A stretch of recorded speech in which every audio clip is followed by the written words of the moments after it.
Good afternoon, everybody. We'll start. My name's Michelle Franchini. I'm the editor of Australian Catholics. And this afternoon, Laura Kings, who's the Australian Catholics Assistant Editor for Education and Youth, will discuss young people spreading the good news with Tahlia Sully, Julian Nguyen, and Julian Butler. Just before we begin, some housekeeping, as you will see, because you've been asked to, this session has been recorded and the video will be made available to Australian Catholics Education Hub members in coming days. If anyone has any concerns, please feel free to contact us. For those who have registered for professional development, attendance for accreditation will be taken. To make it easier, can you make sure that the name on your Zoom link is in full? That's first and last names, please. Thank you. And if you haven't provided us with your VIT number, you can message Michael McVeigh on the chat with your name and VIT number. And if you don't have your VIT number, that's fine as well. You can email Michael. We'll put his email address in the chat. I think that's it. First, I'd like to make the acknowledgement of country. We acknowledge the traditional custodians of the various places from which we gather today, who have walked upon and cared for this land for thousands of years. We pay our respects to elders past, present, and emerging. We also pay our respects to First Nations people attending today's session. We acknowledge the continued deep spiritual attachment and relationship of Aboriginal and Torres Strait Islander peoples to this country and commit ourselves to the ongoing journey of reconciliation. Always was, always will be Aboriginal land. And I would like to invite Julian Butler to open our session with a prayer. Thank you, Julian. Thanks very much, Michelle. And thank you, everyone. We might just begin gently by centering ourselves. I invite you to close your eyes for a moment and just notice where you are in body and mind and in spirit.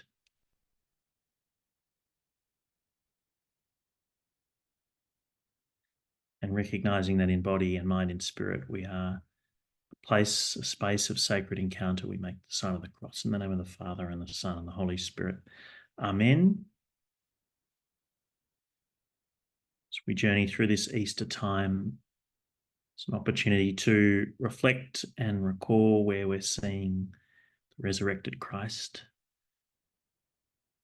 where we're seeing peace and joy and life. And particularly as we gather today, we might reflect on where we see these things in young people, the young people whom we accompany and work with. So you might just take a moment as we begin in prayer to bring to mind and bring to the Lord some of those young people who you work with. You might vividly imagine their faces before you.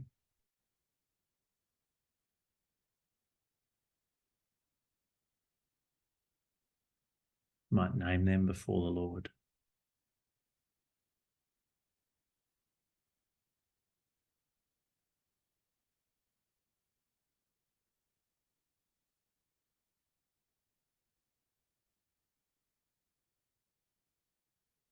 Might notice what a gift they are to you in your life, even as they bring challenges, even as they can be testing.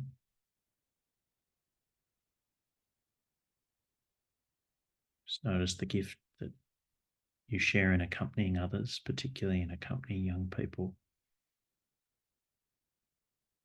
You might give thanks for that.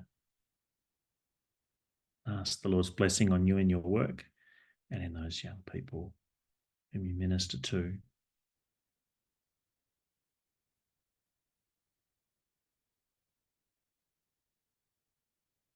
The Lord bless our ministry to young people. Church may be a place where young people can always feel safe and secure and welcome. And we ask this through Christ our Lord. Amen. Father, Son, Holy Spirit. Amen.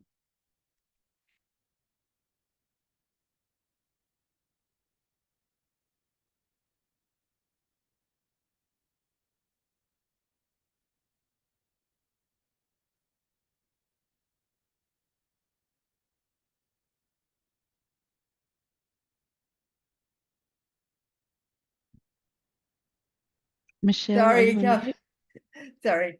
Thank you very much for that, Julian. I'd now like to pass on to Laura, and she will lead our discussion. So thank you very much. Thanks so much, Michelle. So if you didn't catch it at the start of the lesson, there you go, just gave away my teaching background.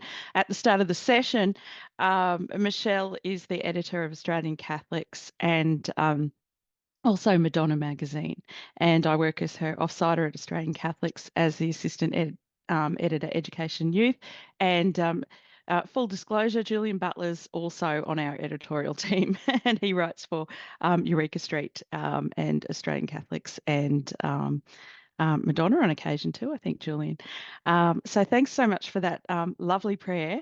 So we've got a wonderful session coming up today, young people spreading the good news, and we've got a really, really lovely group of guests. We're joined by Tahlia Sully.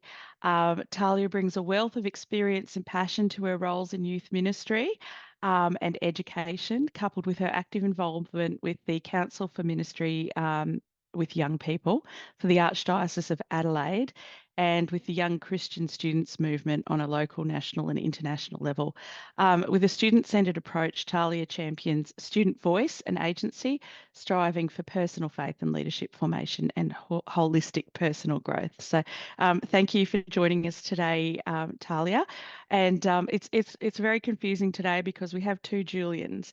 So I'll try and say Julian Butler and Julian Nguyen so that we can tell you apart. So Julian Nguyen is the coordinator at the Catholic Office for Youth and Young Adults for Catholic Education in South Australia.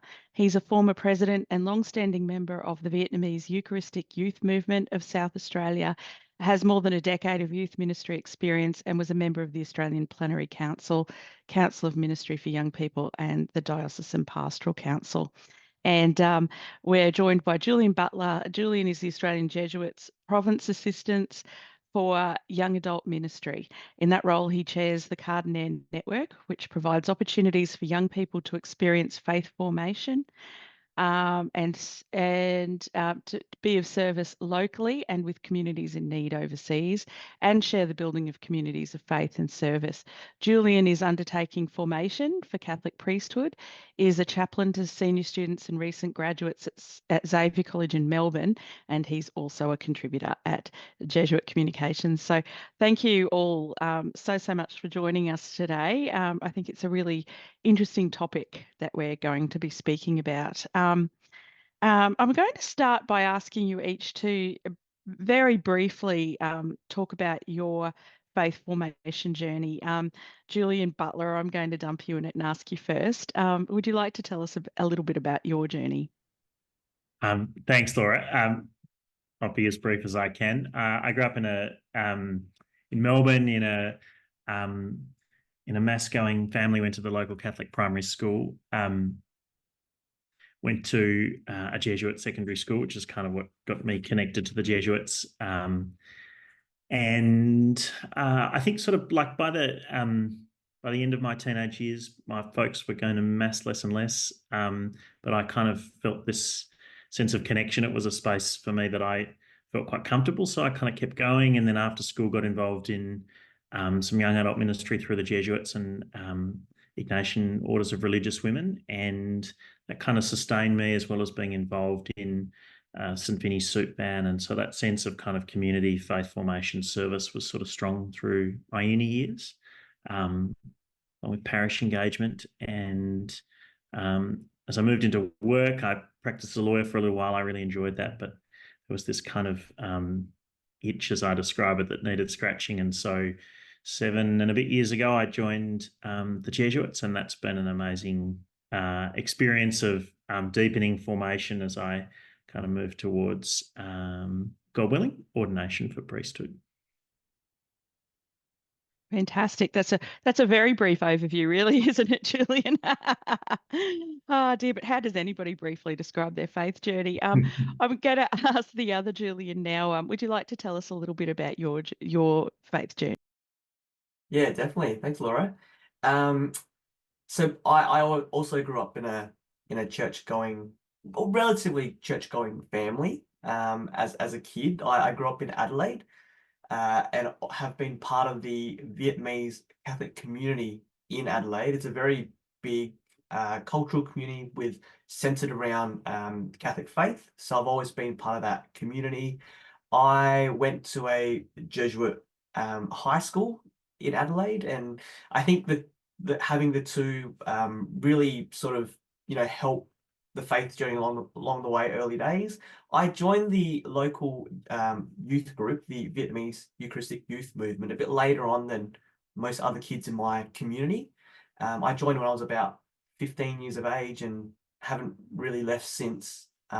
It's really where I was going to church, going to school, but didn't really feel quite complete until I joined the youth movement. And yeah, from there, being able to be with other young people, I made the decision to become a youth leader when I was 20. So stepping into a really formalized version of youth ministry. And yeah, from there, I have stayed in that position all the way through till right now. I'm a social worker by trade, so have worked in that field for about 8 years.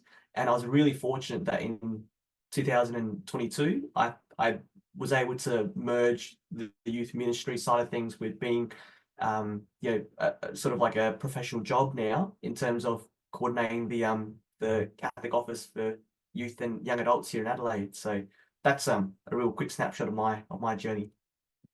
It's great to be paid to do what you love, isn't it? No work a day. Yeah.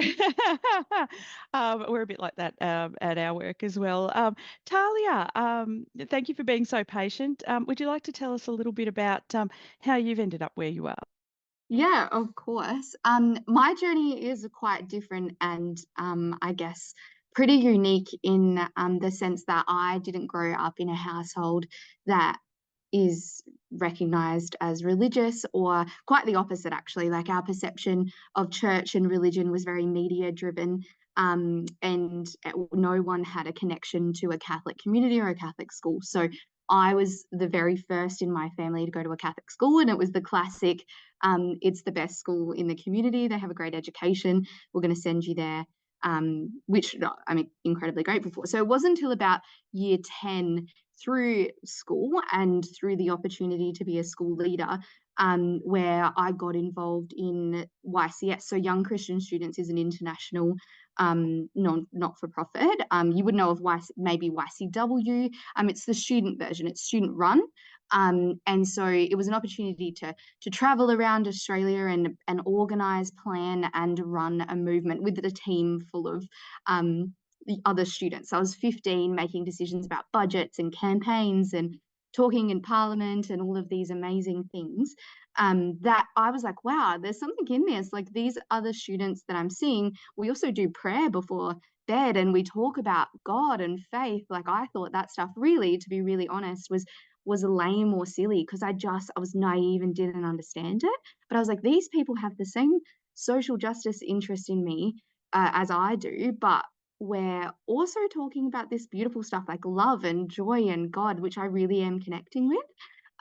So that was my, like, igniting my whole faith experience was through school, but specifically through YCS. But then more and more, I'm a youth minister in Adelaide as well. So I got to be a youth minister while I was studying to be a teacher at uni. And I'm still a youth minister, which is exciting. And I am a teacher, but I'm not teaching currently. And so through my work, I've been able to be mentored and challenged through that. But my official formal becoming Catholic actually didn't happen until Easter this year. So I'm still on a very, very different aspect of my journey at the moment. But I've always been involved in very deep, structured faith formation, and I've always sought it, actively gone out of my way to be involved in it. But yeah, I have a new journey ahead of me now. So that's really exciting as well. Oh, congratulations! And what a fantastic story to hear. That's brilliant. So, and this is and being part of this today is a wonderful way to celebrate that, because no doubt there's people in the audience who are working with students who would have been like yourself when you were younger. So, thank you so much for spending some time with us today. I'm going to turn over to you now, Julian Nguyen. And I'm going to ask you, how can we empower young people to confidently share their faith amidst, the different pressures of their lives, especially in diverse environments or secular environments? Yeah, great question. Very hard question straight off the bat.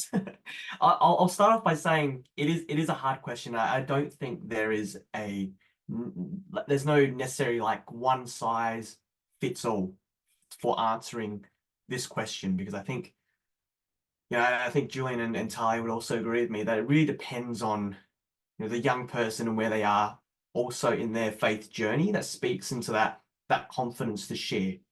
If they're really in that early stage, sharing might not be the right place for them yet. And I think that builds as you go through the journey. If I reflect on my own faith journey, as a 15, 16-year-old, I probably wasn't in the right place to share. Even when I was 20, probably still yet not in a great place to share.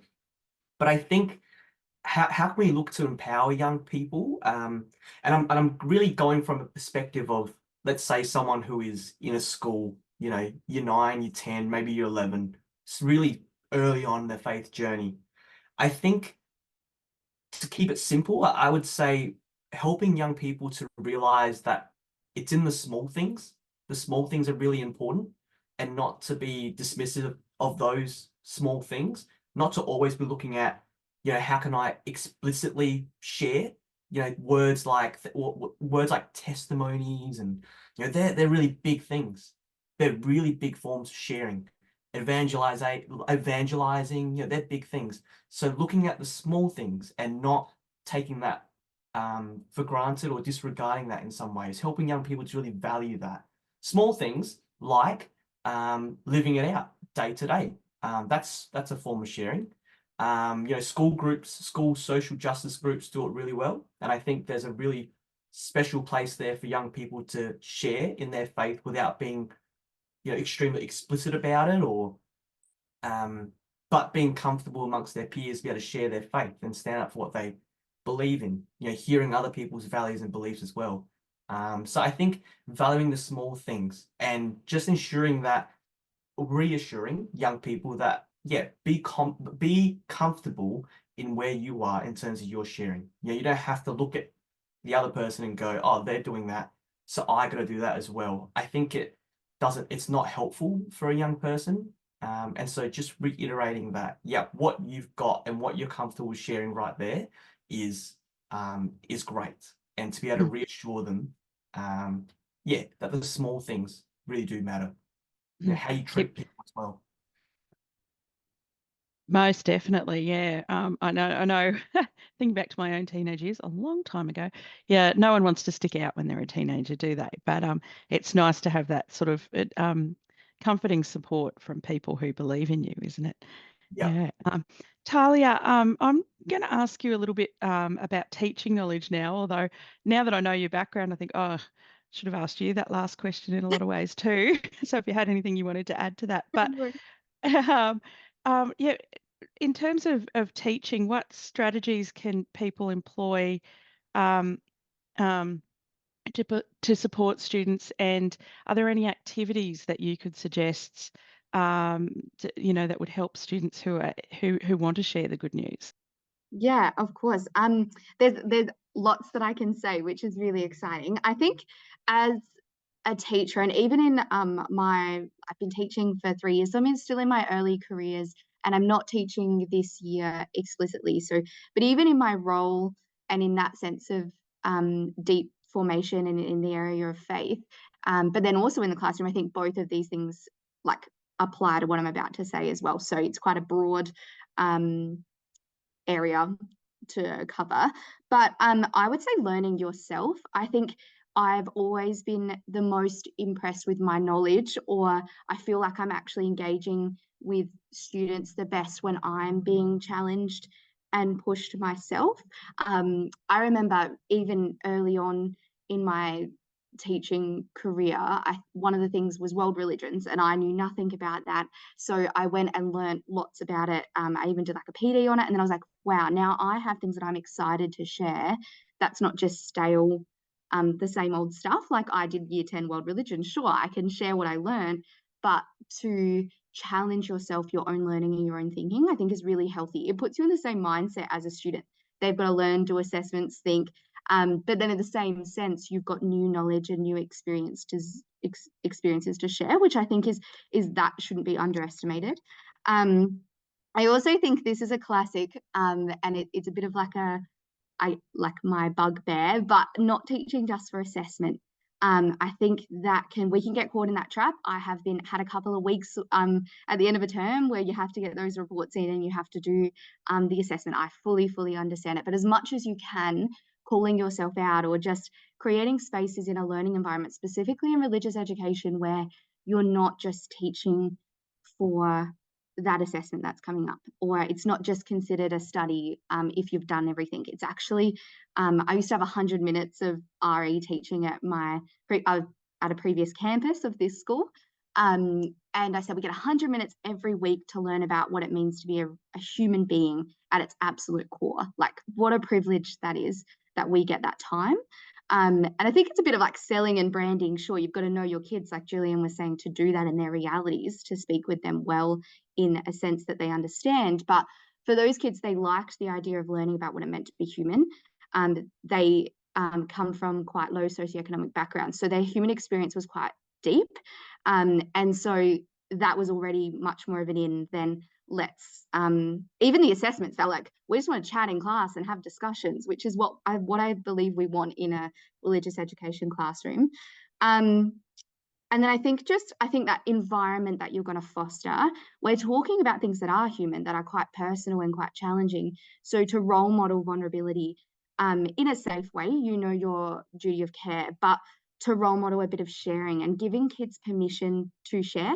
They're worried about that text they just got from someone at recess. So to give them permission to be kids and to be vulnerable is actually probably one of the biggest things that I've learned, like to give them actually saying it out loud. Like, I want you to forget all of the things right now, be in this moment with me. I'm going to share a little bit about my story.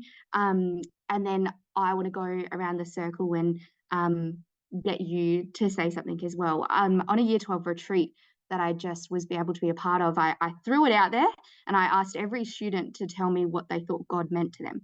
But how I gave them permission to do that was, you can't say pass or nothing, but you're able to say, I don't know yet, or I'm not really comfortable with it. Whatever you say, you just have to give me a little bit more to that. And I was genuinely surprised. I thought I was going to be shut down real quick, but every single one of those students had something to say. And even if about 10 of their sentences started with, I don't believe in God, but I feel he's loving.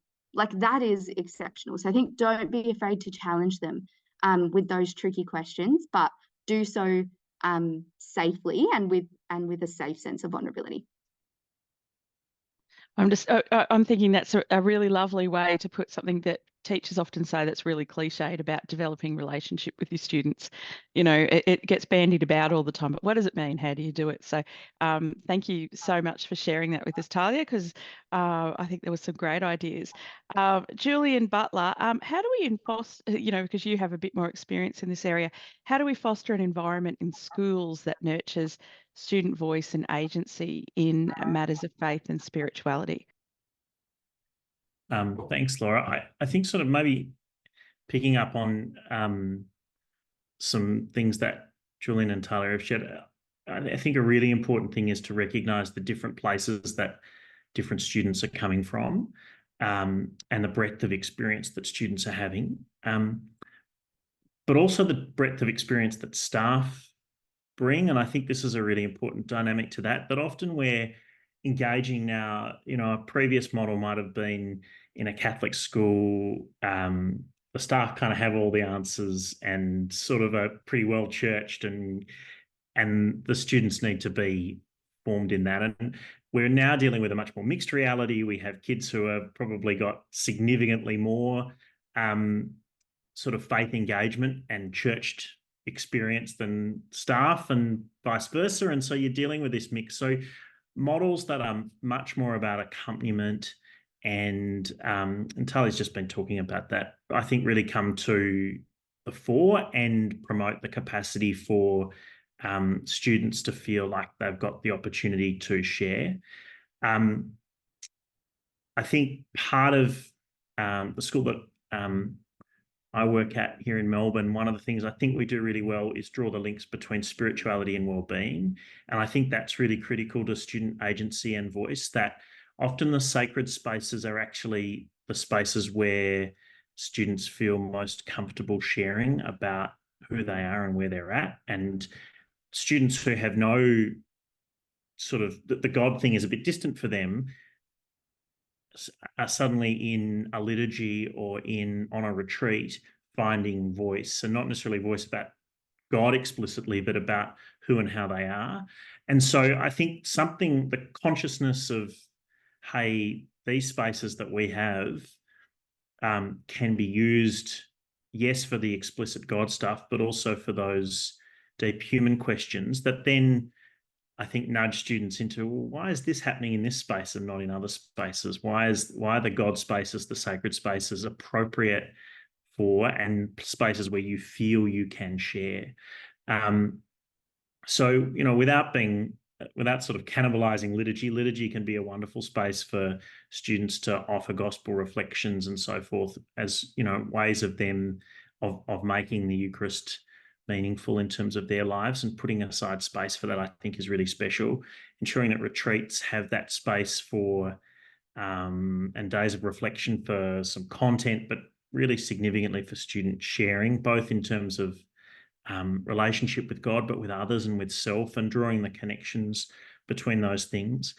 And I think kind of finally, like, peer leadership is really important. If students are going to have a sense that they've got a voice, they need to be hearing and seeing that model by older students and student leaders. So where possible, I think engaging students across age groups and cohorts and allowing students to really lead. And, I think in Catholic schools to have that sense that if you're a student leader, you're a faith leader, and you might be working out what that means and what that looks like, but that's part of the role of leadership in a Catholic school. Absolutely. There was so much in that I was appreciating, that the idea of making students comfortable at whatever level they're at. I love that idea of deep human spaces. I think that's really nice, and but also that idea of active engagement. So it really seems like the message I'm getting so far is that it's about making kids feel safe and comfortable, wherever they're at, whether they're sharing or they're not sharing. If they do want to share, Julian Nguyen, I just want to ask you, what role can youth ministry programs play in equipping young people to be effective evangelizers if they want to? Yeah, I think youth ministry programs are a great place because it can be very student or young people led. If I can quickly refer to like Chris's Vivet, the letter from the Pope to young people, he says, like, young people know how to speak to young people. Young people have the ideas, they know the ways to connect. And quite often we find with youth ministry programs, whether they be in schools or in our local parishes, they are student-led, young people-led. They allow for young people to really bring their creativity to the forefront and use their skills and their knowledge that they have to have all these different activities, be able to connect with one another, spread the good news, evangelize, all those sorts of things. Youth ministry really promotes that. And quite often youth ministry programs, if they're not structured, that's great because it allows for that creativity from young people to flow wherever they're at. The young people in that youth ministry group, school or parish base, know the group best. and they will certainly speak the language and be able to connect with that group the best. Even from an office perspective, sometimes when we come into different youth ministry groups, we have to really connect with the people who are on the ground working with the students in the schools or in the parishes to know where that group is at. And so I think youth ministry programs are great for equipping young people with those skills and promoting and allowing them to utilize those skills. Absolutely. So, an important part of school life by the sounds of it. Tahlia, so let's talk about how teachers can support students to do this, because Julian did mention a lack of structure sometimes, but is there a role for teachers to work with organisations like the ones you've worked with to enhance, the faith formation experiences of students? 100%. And it's something that I have had a real privilege of in my experience in youth ministry in Adelaide, like in a couple of different facets. So I want to talk a little bit about that as well. I think there's a couple of things I'd like to say here. I think to collaborate with other movements, so like YCS is a movement, for example, or councils, or for me to collaborate with Julian's team, like the Catholic Office for Youth and Young Adults. I think part of it is actually knowing it exists, and it's really hard to just ask someone to know what it exists, and there's a bit of a dual responsibility there.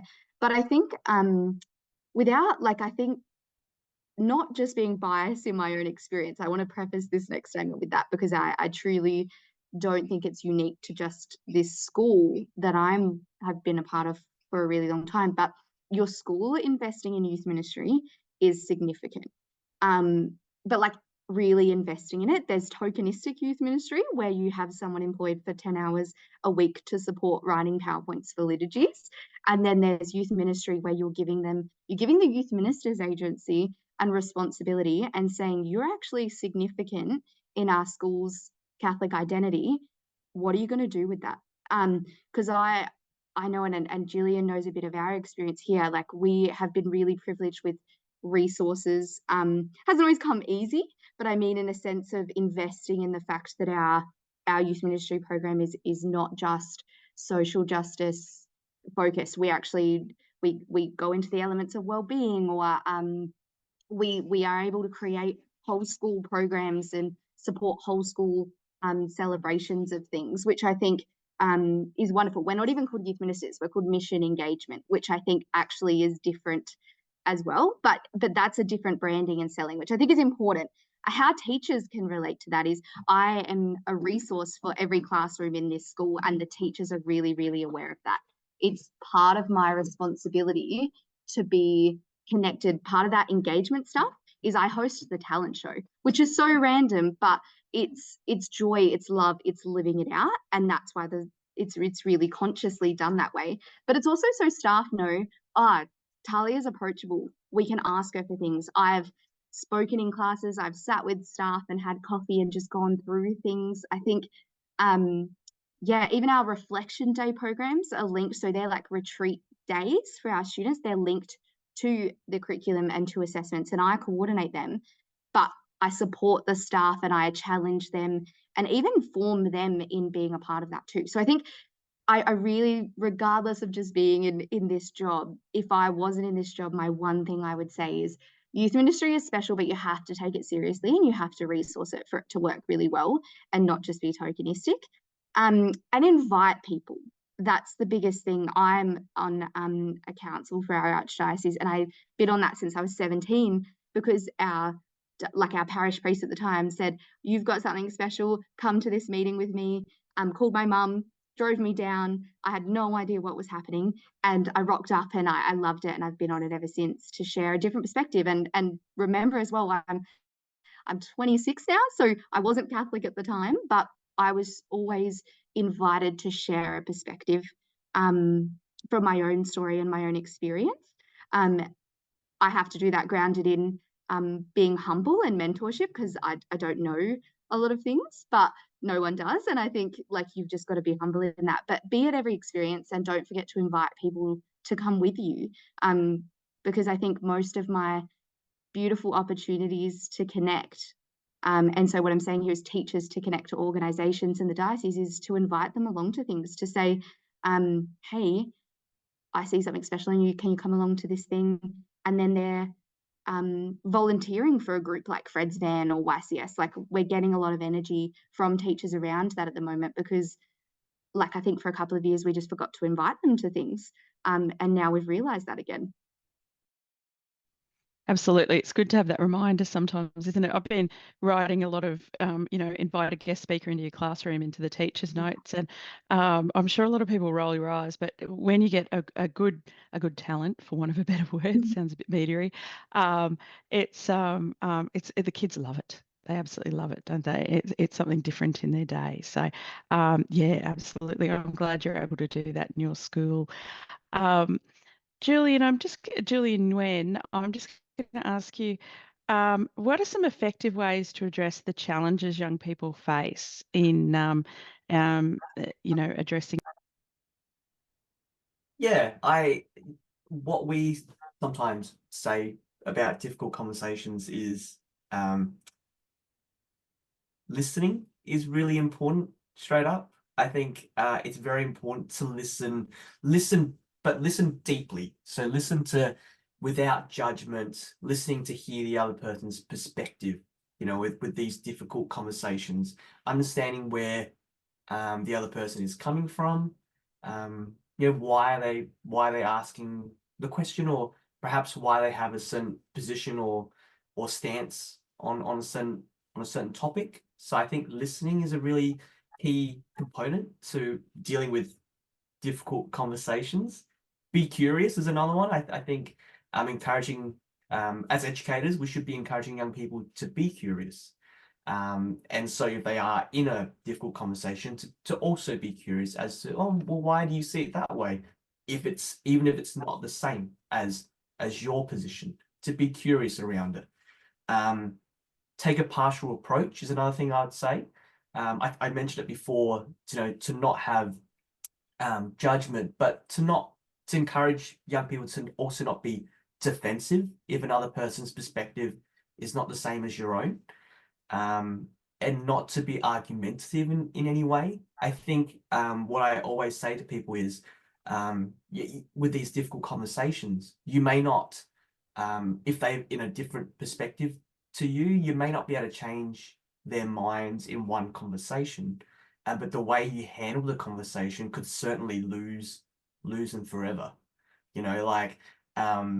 Because of the judgment, because of the argumentative or defensive approach that we've taken. And so for young people, they find themselves in a difficult conversation, I would always say, yeah, just hear them out. Don't get argumentative. The way that you handle this, just be real partial about it. Let's not go diving in and trying to win the argument or anything like that straight up.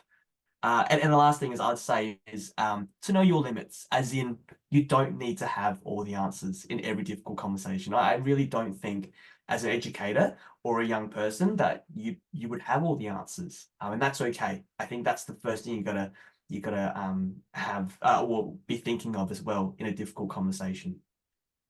Oh, yeah, that's great advice. We get asked all the time, Julian will back me up on this, about teachers coming in here and saying, oh, what do I do when the kids are sort of combative in RE class? I think we just need to tape that and send it out to all the teachers, because it's virtually the same answer, isn't it? So thank you very much for that, Julian. Julian Butler, I'm just going to ask you, could you share some examples of successful initiatives that have helped young people strengthen their faith and leadership skills that you know of, or particularly that you've been involved in?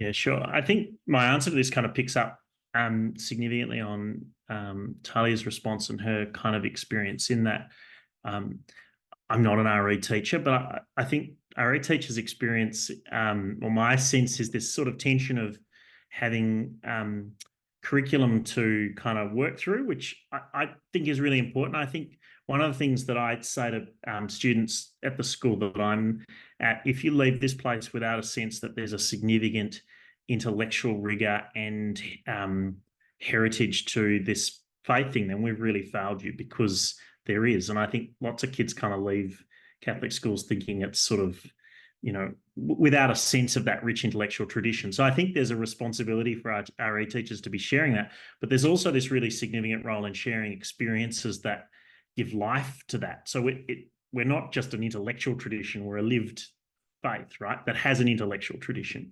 So getting those two things together, I think, really means that wherever possible, RE faculties need to be kind of drawing on, different resources and on different opportunities. You mentioned in sort of my bio that I'm involved in the Cardinal Network, which is the Jesuits' kind of post-school young adult ministry. And one of the things that we do is work with schools, both in terms of offering formation programs, but also sharing opportunities that we have, that we offer post-school. And schools that we work with find this really valuable because there's a sense of the possibility of a link once school finishes into something else.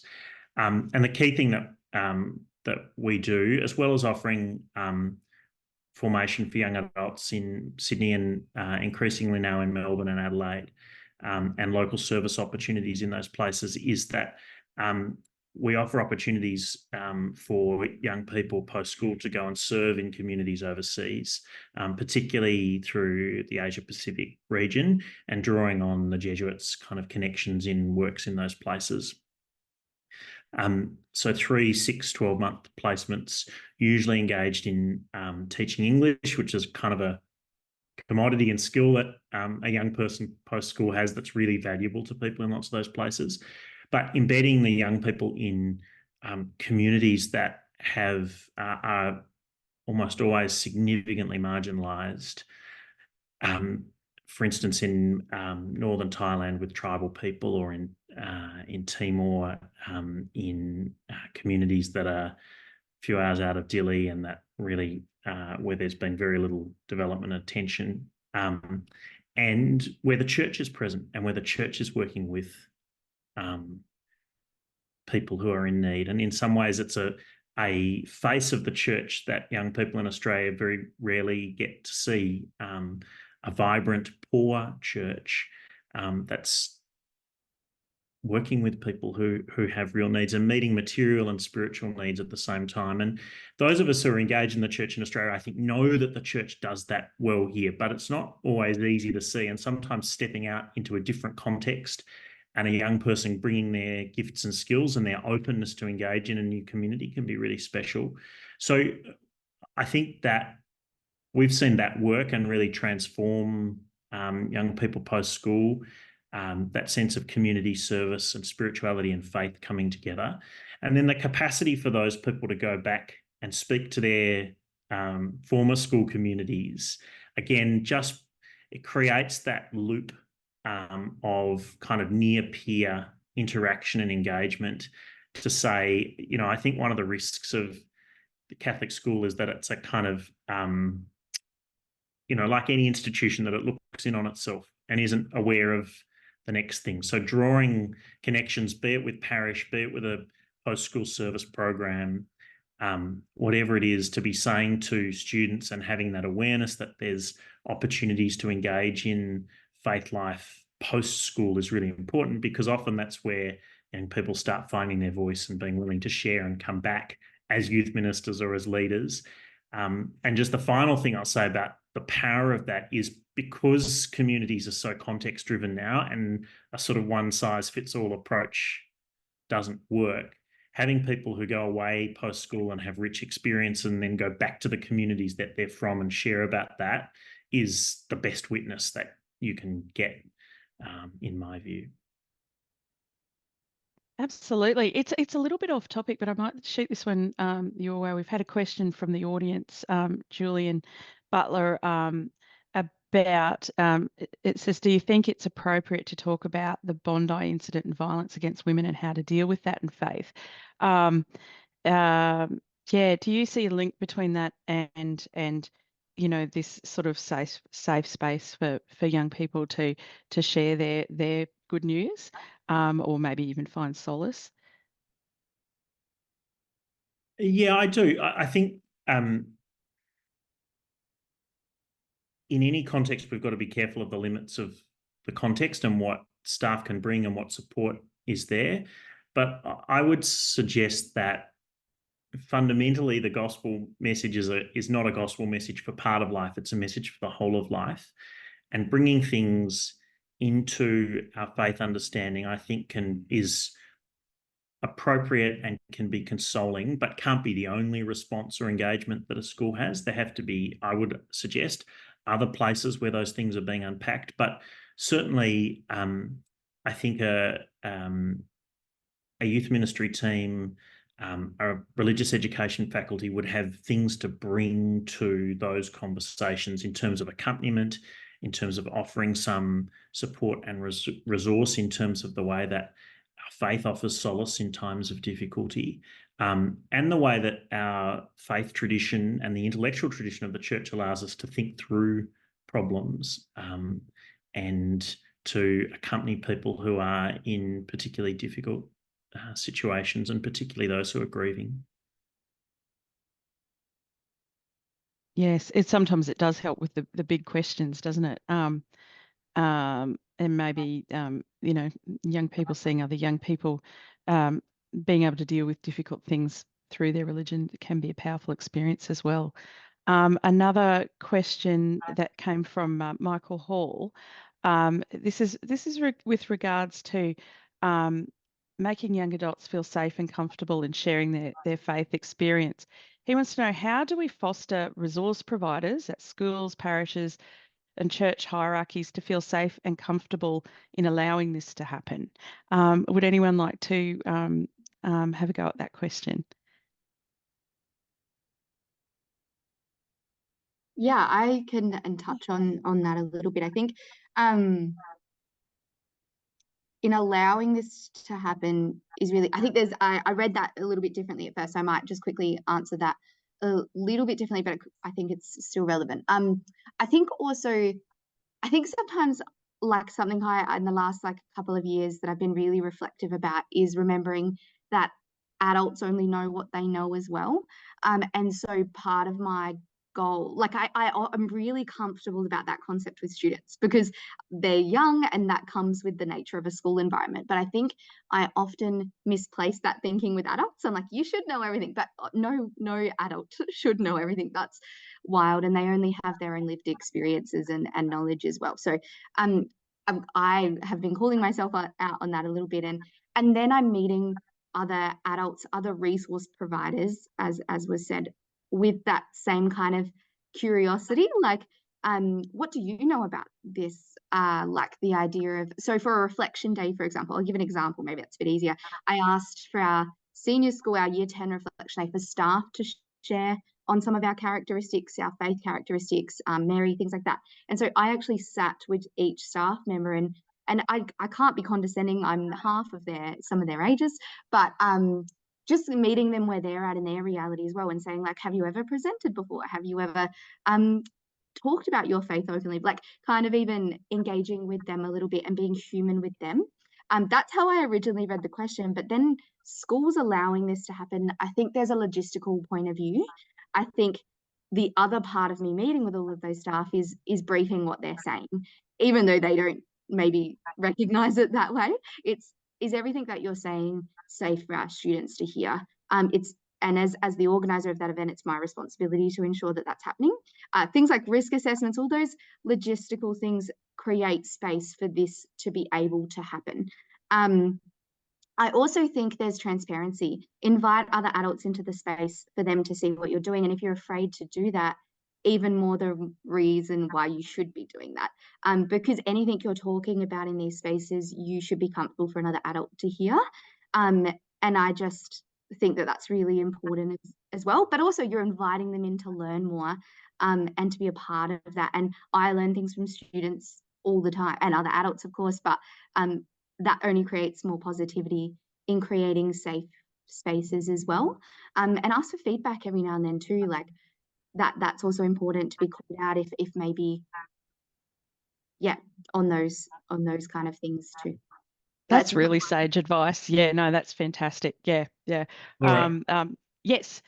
If I can, just to jump in on Michael's question, I think Tahlia's point's well made. I think the I suspect some of the question is that sometimes there are leaders in the church who don't want, or who appear not to want, open conversation because open conversation is harder to control, and the church is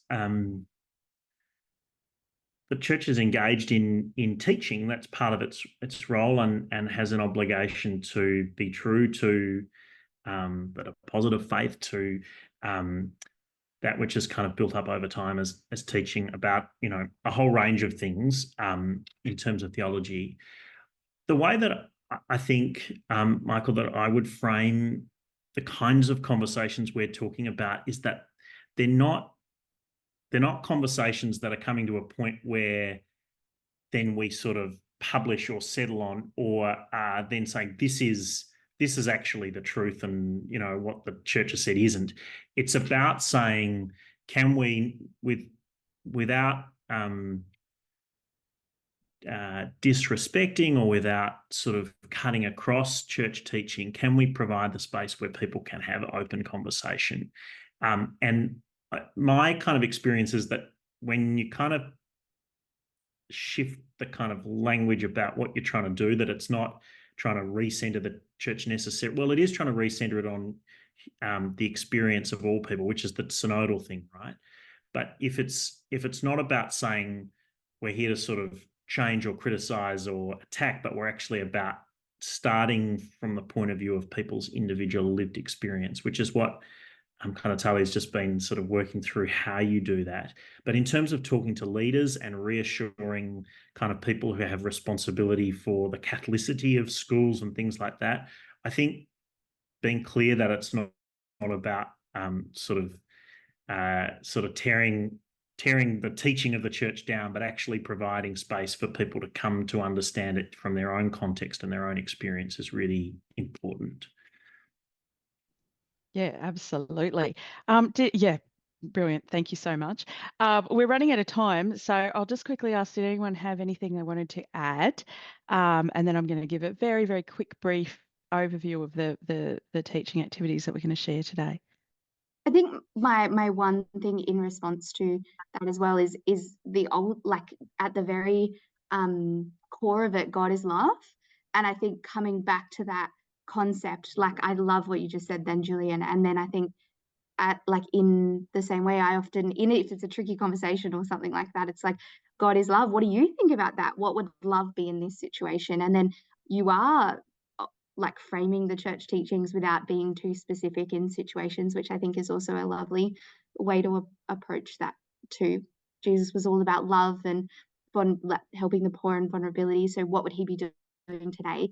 And how would we be echoing that universal love? No, very good point.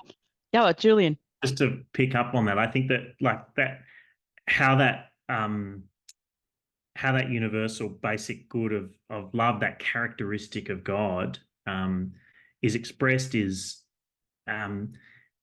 context based in each place and time, and so this idea of having the space and the freedom, and I think it is something that Michael's question in a way kind of reminds us that sometimes it's space we've got to not fight for, but really push for and be clear about, that there's value in this, but that without it, evangelization is totally ineffective. And I think John Paul II and Benedict XVI's new evangelization picked this up too, as does Francis's sense of the synodal way, that unless we're grounding our evangelization in the context of people, and therefore I think the need for there to be space for peer-led evangelization, then it's not going to work. And the reality of that peer-to-peer ministry is kids are going to get it wrong, as adults do, and they're going to fluff their lines, as it were, or they're going to, have half thought out ideas and whatever. But it's immeasurably better than a kind of voice from on high, because it's not how our cultural context works anymore. That peer-to-peer thing has risks, but it's the only way that we're going to see the gospel message shared effectively. Absolutely. some of the sentiments that have just been shared, I've actually, we often talk about these things at Jesuit Communications, and I've shared a few comments in the handouts that I'm going to give everyone via email after this session from our head of publishing, Michael McVeigh, and he definitely has some ideas. So I'm just going to share screen for a moment, and everyone who works with me will know that I get this. I'm a bit clunky at this, and hopefully what am I looking at? Yeah, that one.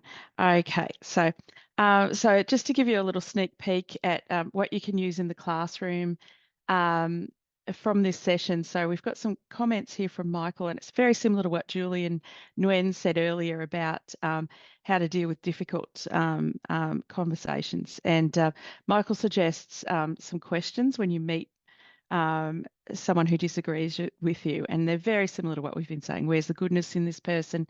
How do I engage with that? And how do I keep these points in mind with everything that I'm doing? I've taken that and turned it into basically some classroom rules. You know, it's very teacherly to talk about ground rules at the start of the year. And I think it's really good to have ground rules for a religious education classroom so that you really develop that relationship. It's really great to get the kids to come up with their own. So even though I've given this list here, I don't think it's always the best thing to hand them the list verbatim, but to guide them in conversation towards coming up with something similar to this, or you can use the ones they missed to add in. So I've offered you some for junior and for primary and high school. And then we've also come up with a couple of activities designed to teach that respectful discussion. So going back to the teacherly sort of side of it, what can you do in an RE class that would help? You might like to interview, and the students can take on the persona of a skeptic or a theologian, and you can actually interview them, and the students would have to actually research the point of view of that person and understand it as they speak on their behalf. So we've talked about different ways you can structure your interview, and there's different dot points for whatever unit that you're teaching to help fit in with that. And some, we're journalists, so we've offered you some tips on conducting the interview and some post-interview activities for in the classroom. And obviously, use your Venn diagrams, your different teaching strategies, and turn it into an essay if you wish. If you want to make it a bit more exciting, turn it into some sort of a digital format. But I've put the good old-fashioned essay down. That's very high schoolery once it turns into, but the interview can be used in primary. What about debating? Debating is a really excellent skill for helping people to structure an argument and talk to each other about difficult things in a safe way, because it's such a structured format. So I've actually put a bit of a debating overview in there. The Australian Debating Union is another good place to find some advice on how to do debating if your school doesn't have a really strong culture of debating. I've also given you a bit of a list of theologians, apologists, and advocates that you can use to talk about a Catholic viewpoint. It's not exhaustive. We had quite a bit of debate in the office about who should be on the list. And I realised I'm such a cradle Catholic, because a lot of it I was going, oh, this person's interesting. I want to find out more about them. And then I've also suggested this was a bit harder actually, some religious skeptics and contributors. I couldn't just have skeptics on there, because they're all really men of a certain age and a certain time who are published by certain publishers. So we sort of opened it up to people who contributed to the discourse on skepticism. So there are some women on there who'll say that they're that maybe they don't believe in God, but they're a cultural Anglican or a cultural Catholic. And some people who talk about some more secular ideas that feed into the general debate, just so that we got some women and variety on that list. And then I think it's really good talking about keeping these sorts of discussions safe. Back when I was on a retreat many years ago, where a really young drama teacher unraveled all the kids. They came out, and we actually had a domestic violence incident that night on camp that got quite sticky, and the property was damaged, and it makes for a great story. So I'm really into debriefing. if you're working with young people and things get a bit hot under the collar, I think debriefing and putting them back together before they leave that safe space is a really, really important thing to do. And you shouldn't be, ethically unraveling them in the first place. So I've offered a list of if those conversations between skeptics and apologists or whatever get a bit out of hand, I think it's really good to have debriefing at the end of the session. And there's some questions that you can use. Obviously, you wouldn't use all of them because that would be several lessons in itself. Just take what you need. And finally, some of this is all a bit too advanced for primary school. So how do we model respectful conversation in a primary school classroom? The good old-fashioned rain stick or the talking stick is a really, really good object to use with really young children sitting in a circle. So I've just tried to kind of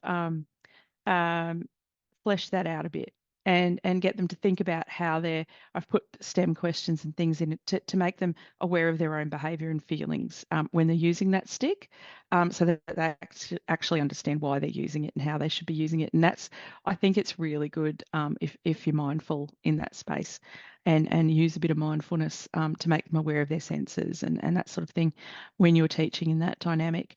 We offer in our Gaming the Gospel section a lot of activities, and here's just a few that are really about these skills that I think are really important in the religion classroom and in life in general. But obviously we're looking through a Catholic lens here. So there's ice-breaking games to help build relationships between, young people at the beginning of some activity.